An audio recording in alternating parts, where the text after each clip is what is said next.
Keynesianos, nos últimos anos, vem se falando muito sobre uma reformulação do ensino médio. E agora, nos últimos dias, o governo vem reforçando aí uma atenção especial relacionada ao ensino técnico. E aí eu chamei aqui o professor Márcio Branco, professor aqui do QG. Tudo bem, Márcio? Fala aí, pessoal, tudo bem? Pra gente entender um pouquinho essa história, a importância econômica, a importância na área da educação também, como é que isso impacta, quais são os prós, quais são os contras. Tem também a questão, Felipe, da importância para o tema da redação, né? Sim.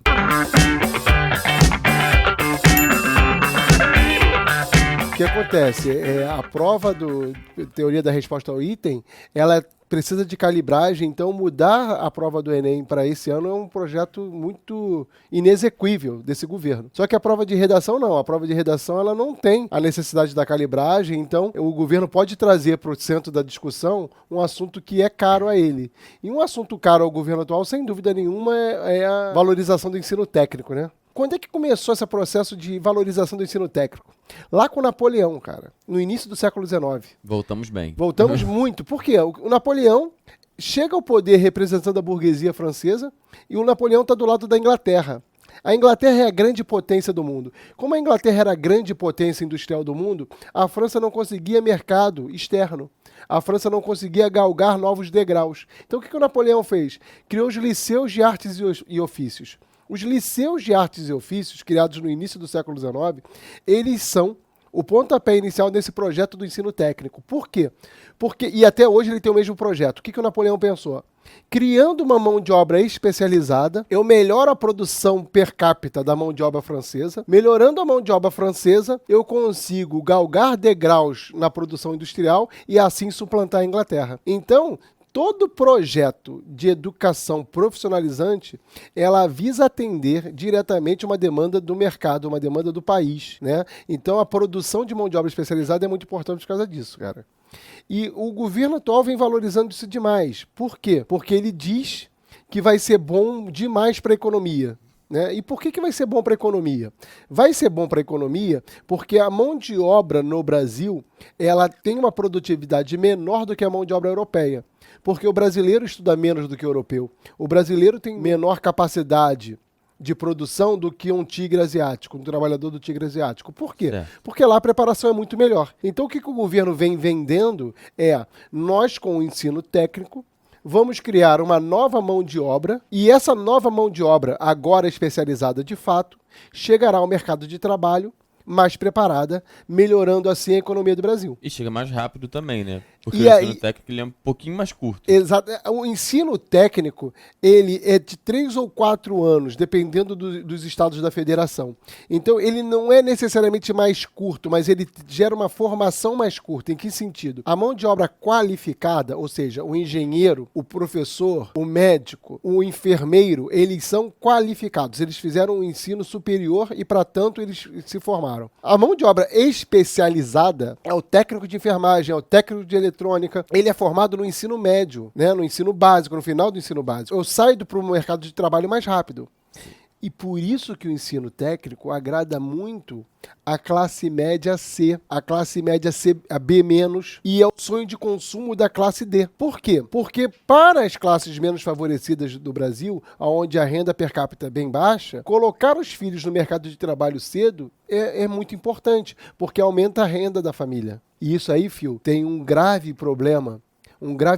Por quê? Imaginemos o seguinte, você entra para o mercado de trabalho quando você se forma no ensino médio. E isso vai te dar uma renda cedo. Sim. E isso é bom, fechado. Sim. Só que, ao mesmo tempo, você entra no mercado de trabalho muito cedo. Então, a tua formação no ensino superior fica muito mais difícil. Ou você vai fazê-la no ensino noturno, ou você vai fazê-la à distância e sempre muito cansado, porque você já veio do mercado de trabalho, você já veio do trabalho, você já cumpriu 8, 9 horas de trabalho todo dia. Então, o rendimento não é o mesmo. O rendimento na educação... Não tem como competir com o cara que só estuda, né? Aí que tá, galera, que é um ponto importante que não está entrando na discussão agora. Que é o seguinte, o filho da classe média, não estou nem falando o filho da classe A, estou falando o filho da classe média, ele é preparado durante longos anos para entrar no mercado de trabalho. Então, quando ele entra no mercado de trabalho, já com 20 e tal, ele entra preparado para os melhores salários. E aí o ministro da Educação recentemente disse, o Brasil está cheio de doutores desempregados e ele não tem técnicos desempregados. Primeiro que isso é mentira. O desemprego no Brasil abarca, oficialmente pelo IBGE, 12 milhões e meio de pessoas, fora o desalentado, fora o empreendedor, entre aspas. Falamos sobre isso, inclusive, no outro que é genial. Vou deixar aqui no card para vocês darem uma olhada. Exato. Beleza? E aí o que acontece? O desemprego acontece em tudo que é lugar. O que acontece é o seguinte, existem hoje, pelo Brasil inteiro, que a Geniano que está me vendo sabe disso, no Brasil inteiro, existem N+1 universidades ou faculdades que dão diplomas sem necessariamente darem conteúdo para os seus alunos. Certo. Né? E aí o brasileiro, ele se forma muito mal no ensino superior e não consegue depois exercer a profissão. Isso é um ponto. Mas o que a gente está discutindo agora é outra questão. O ensino técnico, ele é bom para a economia do país? Sem dúvida nenhuma. Porque a mão de obra, se o ensino técnico for de fato especializante, a mão de obra melhora muito. Eu, particularmente, dei aula aqui no Rio de Janeiro, na instituição da FATEC, no Colégio Visconde de Mauá, em Marechal Hermes, durante 11 anos, se não me engano. E eu vi que os alunos que saíam de lá preparados de fato, eles conseguiam sim um emprego no mercado, no emprego formal. A questão, Fio, é outra. O que eu batia lá com meus alunos, o que eu estou falando aqui é outra. É o que não está explicitado. O não explicitado é... O que não está explicitado pra gente? Eu quero ser especializado ad infinitum, até o resto da minha vida? Eu quero ser técnico em eletrônica ou eu quero ser engenheiro? O técnico de eletrônica é um degrau na minha escalada para engenharia? Não é. O ensino técnico, em nenhum lugar do mundo, isso não é uma opinião privada, tá? Isso são estudos. É só você estudar. Existe um livro, infelizmente, o que eu vou falar agora é em francês, mas é porque ele é muito importante. A escola, a história de uma utopia. Depois a gente bota o livro em francês. O livro é francês. Mas ele é muito...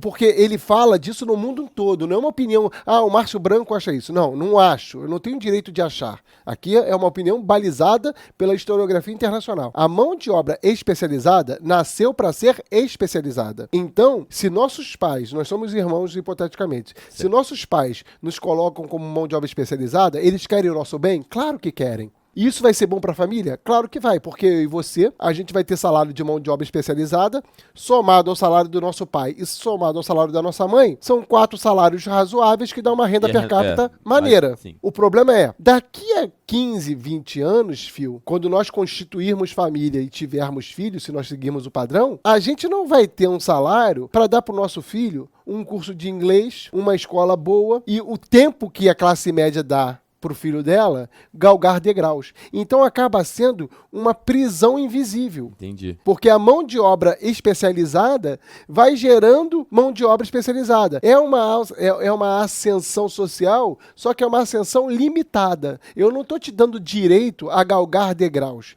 E claro, para quem está me ouvindo, mas há exceções. Gente, exceção há em todos os lugares. Em todos os lugares. E existe uma frase muito profunda que você banalizou, que é a exceção que confirma a regra. As exceções, elas não desmistificam a regra. Pelo contrário, muitas regras já geram a possibilidade da exceção só para fingir que não há a regra. Então, assim, a exclusão do ensino profissionalizante é a de você se profissionalizar cedo, chegar para o mercado de trabalho cedo e isso te roubar o sonho de uma preparação mais longeva em busca do ensino qualificado. Então, que te leve a melhores cargos. A melhores salários. Porque isso é outra coisa importante da sociologia, tá, galera? O que é classe média? A classe média difere das classes populares porque a classe média, ela produz condições de reprodução. Em que sentido? Uma casa de classe média permite que os filhos da classe média tenham tempo de preparo para ingressar no mercado de trabalho. O filho da classe popular, ele tem que necessariamente ingressar no mercado de trabalho mais cedo para compor a renda familiar. E ao entrar no mercado de trabalho mais cedo, ele inibe o seu próprio crescimento na qualificação. E ninguém está discutindo isso. Ninguém está discutindo isso. Está todo mundo discutindo o lado bom da coisa. E o lado bom da coisa é esse. De fato, é bom para o país. A mão de obra especializada, ela vai gerar uma mão de obra melhor. Viu, tem um outro ponto muito importante. Pensa o seguinte, você prefere ser engenheiro no Brasil ou, sei lá, técnico de eletrônica em Londres, ou em Paris, ou em Amsterdã? Nos países centrais, o ensino técnico, ele não te coloca num patamar baixo. Porque nos países centrais, aonde nasceu essa ideologia e esse projeto político-educacional do ensino técnico, o ensino técnico é muito bem remunerado. Sim. Né? O funcionário da Volkswagen da Alemanha faz turismo no Brasil. Não só o ensino técnico, né? Mas as profissões, no geral, costumam ser bem reconhecidas. Profissões mais de serviço. Isso. A galera consegue ter acesso às coisas. Mas é esse ponto que é importante, porque as pessoas falam assim, não, mas no mundo, o que é muito legal não trazer o problema para o Brasil. Falar do mundo como se o mundo fosse o Brasil. Porque é complicado você comparar a realidade deles com a nossa. É muito diferente, né? Muito diferente. O que acontece é o seguinte, não há um projeto político, econômico, ninguém fala disso, de melhorar a remuneração do técnico. Porque, mas no mundo todo, isso é verdade, tá? O percentual de universitários na França não é tão grande quanto no Brasil. É porque no Brasil, o achatamento salarial é tamanho que todos sonhamos em fazer um ensino qualificado de terceiro grau para fugir do salário medíocre. Sim. E lá não preciso fazer isso. Então não adianta dizer que no mundo o ensino técnico ele não é marginalizante, porque no mundo, via de regra, a mão de obra especializada ganha muito bem. Um coreano do sul que trabalha como técnico, ou seja, mão de obra especializada, ganha muito bem. E no Brasil, não. Então, acaba gerando um ciclo vicioso de exclusão. É uma inclusão e, ao mesmo tempo, é uma exclusão, Keijiniano. Por que é uma inclusão? Vou ser repetitivo, tá? É uma inclusão porque quando você consegue uma especialização de fato, aquela que te prepara de fato para o mercado de trabalho, a chance do primeiro emprego é muito grande. Sim, sem dúvida. Sem dúvida. Porém, é uma exclusão concomitante. Por quê? Porque o primeiro emprego precoce, aos 18 anos, 17, 19 anos, é aquele emprego que vai inibir a tua formação educacional que te levaria ao ensino qualificado e um salário muito maior. E aí a gente tem que discutir, e as famílias têm que discutir, e você que está me ouvindo tem que pensar e discutir, é o seguinte, o que é melhor? E não existe um melhor para todos, é o melhor individual. Sim. Vamos voltar para nossa hipótese aqui, nós temos irmãos. Se o nosso pai está desempregado e a nossa família está muito na penúria, a gente quer entrar no mercado de trabalho. E dana-se o futuro, eu estou com fome hoje. Mas a gente tem que ter ciência, e aí que está a função de um estadista. O que faz um governante? Governa. O que faz um estadista? Governa para o longo prazo. Ele pensa o Estado, ele pensa um projeto longevo de poder. Eu não posso responder às demandas do hoje esquecendo do amanhã. Sim. Né? Se a gente está querendo valorizar a educação técnica, que nós valorizemos a educação técnica e a remuneração da mão de obra especializada. Sim. O que não vem ao caso.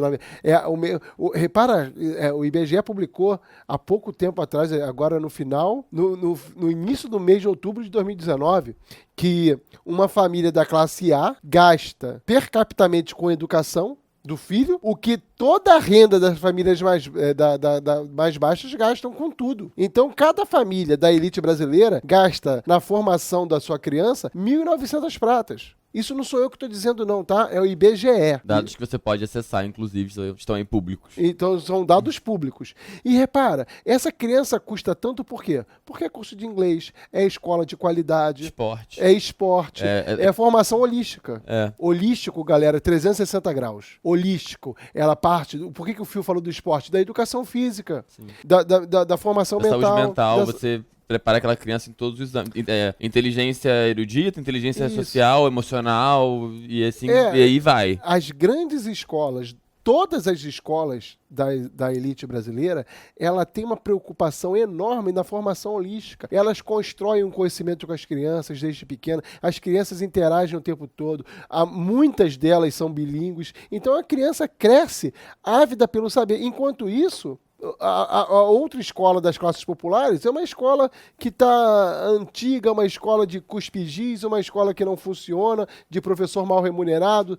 Isso tudo tem que ser discutido aqui. Sim. A reforma da educação como uma solução mágica é uma brincadeira. É utópica, né? Ela não... É uma falácia. É uma venda de algo que eu sei que eu não vou conseguir construir. Não tem jeito.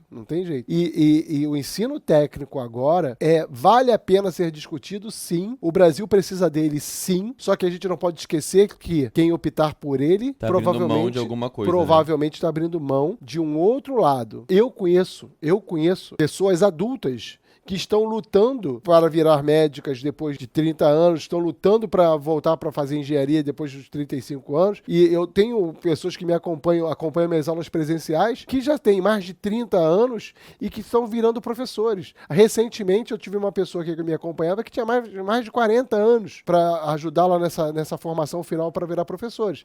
E essas pessoas vão conseguir os seus objetivos. Só que, obviamente, é muito mais duro e muito mais difícil.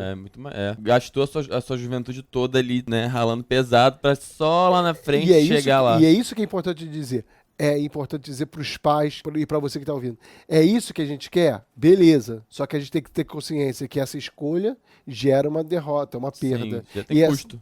Tem um custo. Mas tudo tem um custo. Sim. Tudo tem um custo. Quando você também opta por não ser especializado e ser só qualificado, você está optando por entrar num processo mais longo de formação, mais difícil de formação, e quando você desembocar lá no final, você vai lutar contra outras pessoas qualificadas para inserção no mercado de trabalho. Sim. Então também o mercado qualificado não tem só louros e nem todo mundo ganha salários fantásticos. Não é isso. Por isso que a gente tem que pensar e é importante discutir esse tema agora, porque muita gente vem falando coisas esquecendo de pontos que são fundamentais. E é muito o que o Márcio falou, não tem um certo, um errado, um bom, um ruim, é o que funciona pra sua realidade. Então você tem que sentar ali, botar tudo em branco e analisar o que você ou a sua família, o seu núcleo precisa, né? E aí tem um ponto. Mas uma pessoa me disse, professor, que as profissões do amanhã não serão a profissão de hoje. Então a profissionalização está ganhando ou perdendo sentido? O termo, se você for fazer uma redação, é obsolescência. Obsolescência é o ato de tornar obsoleto. Primeiro ponto é o seguinte, galera. Ao longo de toda a história, profissões nasceram e profissões morreram. Isso não é um fenômeno do século XXI. Isso a gente viu em todas as revoluções industriais, Todas as revoluções, todos os processos de mudança histórica, todo processo de mudança histórica gera o nascimento ou a morte de profissões. Antes da Revolução Industrial, isso já ocorria. Beleza, primeiro ponto. Qual é a diferença da revolução que a gente está vivendo agora? É a velocidade. Hoje, a obsolescência é mais rápida. Em que sentido, galera? Hoje os saltos tecnológicos são mais rápidos e, portanto, a tendência de profissões sumirem está acelerando. Agora tem um detalhe importantíssimo. Certo. Minha função aqui é sempre dificultar. Pensa o seguinte, existe um mundo capitalista. Certo. Nesse mundo capitalista, eu tenho a China, vou dar poucos exemplos. Eu tenho a China, a Alemanha, os Estados Unidos e a França. Sim. A China, a França, a Alemanha e os Estados Unidos, eles têm um parque industrial todo estruturado para o modelo que existe hoje. Então, o próprio capitalismo, ele limita os saltos tecnológicos. Por quê? Porque se a indústria se modificar por completo, o grau de reinvestimento necessário da indústria é enorme. Dá para me entender ou não? Sim, perfeito. Existe o mundo A e a minha indústria funciona no mundo A. Se o mundo sair de A para B, o que vai acontecer com a minha indústria? Ela vai ter que ser remodelada. Sim. Então, até que ponto os empregos vão sumir ou não vão sumir é muita falácia. Porque o próprio capitalismo, num dado momento, vai inibir esse processo de transformação. Posso dar N exemplos, mas pensa só o seguinte, galera. É ou não é plausível para o mundo abandonar combustível fóssil? É e não é. Vou explicar. Tecnologicamente, é. O mundo estaria preparado para abandonar o combustível fóssil se o mundo quisesse. Só que o mundo que nós temos hoje é pautado no combustível fóssil. E quanto que gera de dinheiro o petróleo e seus derivados no mundo? Muito. Então, os poderosos de hoje não querem um amanhã imediato, né? Tão imediato, porque isso vai fazer com que os obrigue a mudar toda a estrutura produtiva. Então, muita gente... as profissões do futuro, 50% das profissões de hoje acabarão amanhã. As pessoas falam isso de forma leviana, porque não dá para saber. Não dá para saber, porque não dá nem para entender até que ponto o capital quer ou não quer. Entendi. Os saltos tecnológicos. Mas deixa eu te fazer uma pergunta. Considerando que existe a possibilidade que os empregos acabem um pouco mais rápido, Sem dúvida. como é que a gente pode se preparar para o que a gente tem agora e para o que estar por vir? Aí que tá, cara. Qual a Olha só. visão que a gente pode Primeiro, ter? primeiro ponto é, a tecnologia de uma mochila que as pessoas possam voar com ela, ela já existe, galera, desde a década de 1980. 80, 90, 2000, 2010. A gente está falando de uma tecnologia que já existe há décadas. E ela continua na gaveta. Ela continua na gaveta, eu não sei por quê. Nem você sabe por quê. Nem o Fio sabe por quê. Eu sei, eu não teria coragem de andar. A gente não sabe por quê, porque os produtores dessa tecnologia, eles não têm o porquê ficar lançando tantas tecnologias e matar as outras. Então, assim, como é que a gente se prepara para o futuro? Tentando antevê-lo.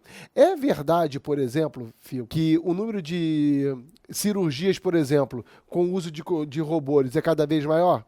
Ponto pacífico. Isso quer dizer que a medicina do futuro vai ter mais aparelhos tecnológicos? Sem dúvida. Só que, ao mesmo tempo, e eu só estou te garantindo, a ONU, através da Organização Mundial da Saúde, publicou uma norma recentemente, no final de 2018, exigindo uma medicina humana, aonde eles falam textualmente que não adianta ter nível tecnológico alto se não houver o histórico do paciente, uma conversa com o paciente. Então, o que vai acontecer? O médico, por exemplo, do futuro, ele vai ter muito mais tecnologia para fazer uma operação e para fazer uma intervenção e para fazer a busca do teu histórico? Vai. Mas o médico vai continuar existindo na medida em que ele precisa saber de você toda a tua história de vida para ele conseguir entender de onde está nascendo o teu problema ou não problema. Então, assim, vai ter um robô que vai conseguir ler um processo jurídico. Só tem um detalhe, cara. O robô, ele não consegue ter empatia. Sim.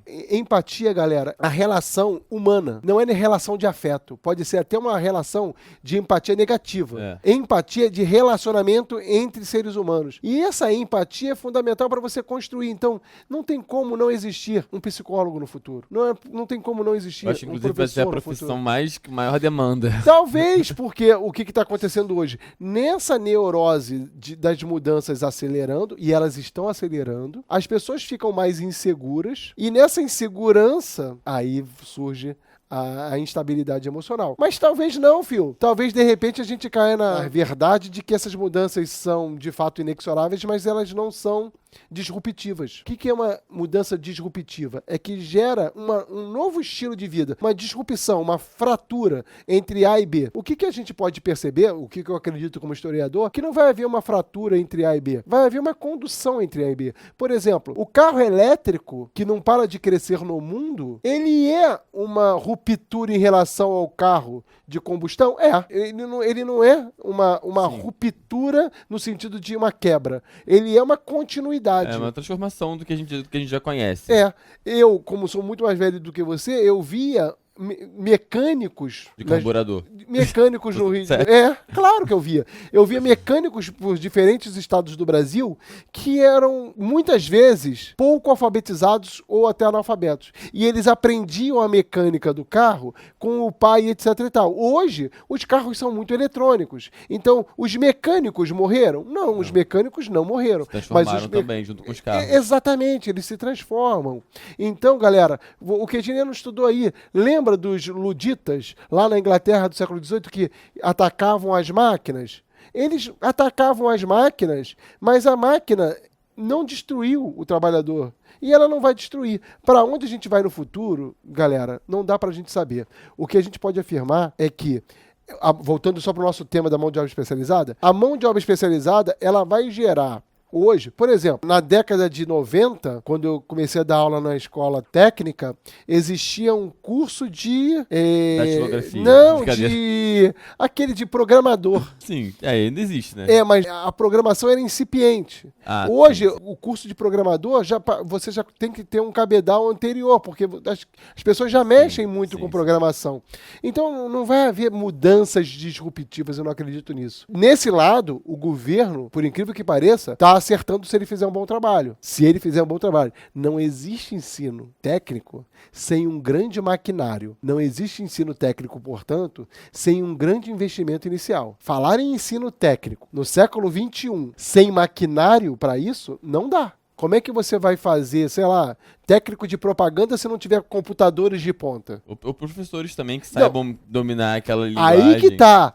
Eu tenho que ter um maquinário de ponta e um professor qualificado na produção de ponta. Então, vender essa ideia do ensino técnico, na verdade, por isso que eu falei no início que era muito com risco de virar balela, porque eu tenho que ter um investimento em pessoal e eu tenho que ter investimento em infraestrutura.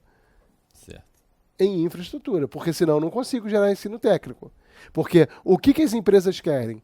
Elas querem pessoas especializadas. Especializadas na máquina que ela tem. Ainda tem isso, né? Então, se a tua escola for obsoleta, a tua escola não vai te preparar.